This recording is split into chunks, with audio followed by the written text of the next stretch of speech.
everybody, and welcome back to 1,000 Movies Before You Die. This is Toby, one half of the Nate and Tobe combo, who like to talk about classic movies that you need to see before you die.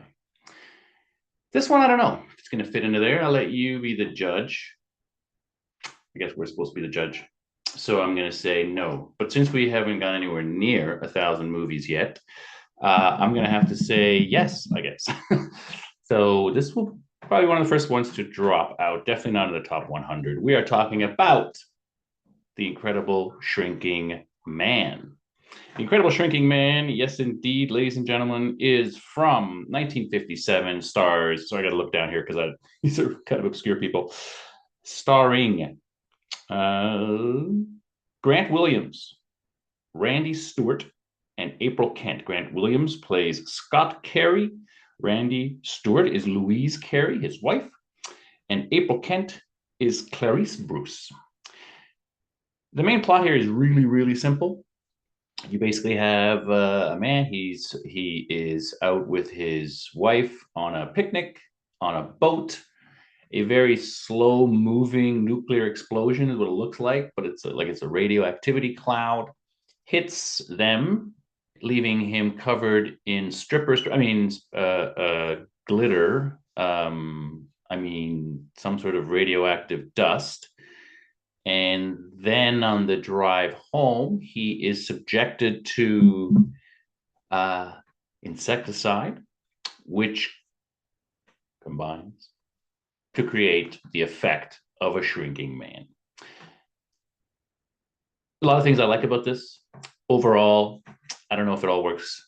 It has some really amazing effects. The crew set up these effects 8 months in advance, worked on them for 8 months, and then I believe filmed them for 6 weeks before the cast even showed up. So these effects are pretty incredible for the time. We've got, perspective shots. We've got like sort of animation, almost like computer animation, which looks like they've put his image onto the film itself, which has to be pretty groundbreaking. And then it looks like an animation sort of drawn on, even though it's him, it's not drawn on.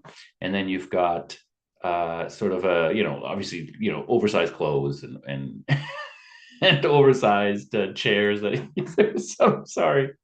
There's some hilarious scenes where, someone's talking, you haven't seen his progression yet, and then he's sitting on this huge chair, and it's pretty funny. So he starts to shrink, and the main plot is basically, his wife leaves, and she leaves the door open. The cat comes in, and because the cat comes in, he gets thrown down he escapes down the laundry hamper or a garbage chute or something, and basically he's stuck in the basement, and he's got to fight his way back up, right? The plot is very, very thin, but it's exciting enough. He's got to fight off a spider. He's got to eat, so he's got to set up a whole. It's a little bit like a video game where he has to overcome all these sort of things. He's got to get over this chasm, right? He's got to climb up this stair where I guess the piece of bread is, but it's in a spider's web, and the spider is like the boss, the level boss. And as he gets knocked back, because everything's set up just like a video game, he's able to quickly get back to the spot where he has to go over the next level. So that's all great. What I think this movie's really missing is a subplot. It could really benefit from a subplot.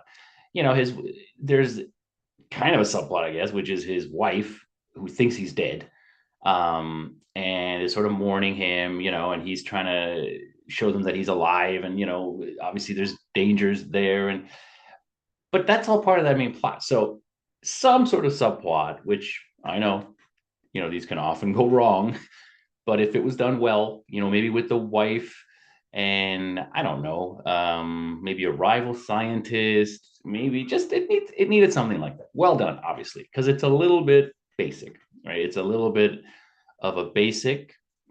Don't get me wrong, it's fun. It's got great effects. The acting is fine. The stunts are great. The story is concise. Just missing, I think, a bow, a cherry on top, something a little extra, just to give it. It needed to be baked. I don't know. It seems a little thin. That could just be me being completely unfair. If you're a big movie buff like myself, and you fear running out of movies, which probably will never happen, especially if you like watching them more than once.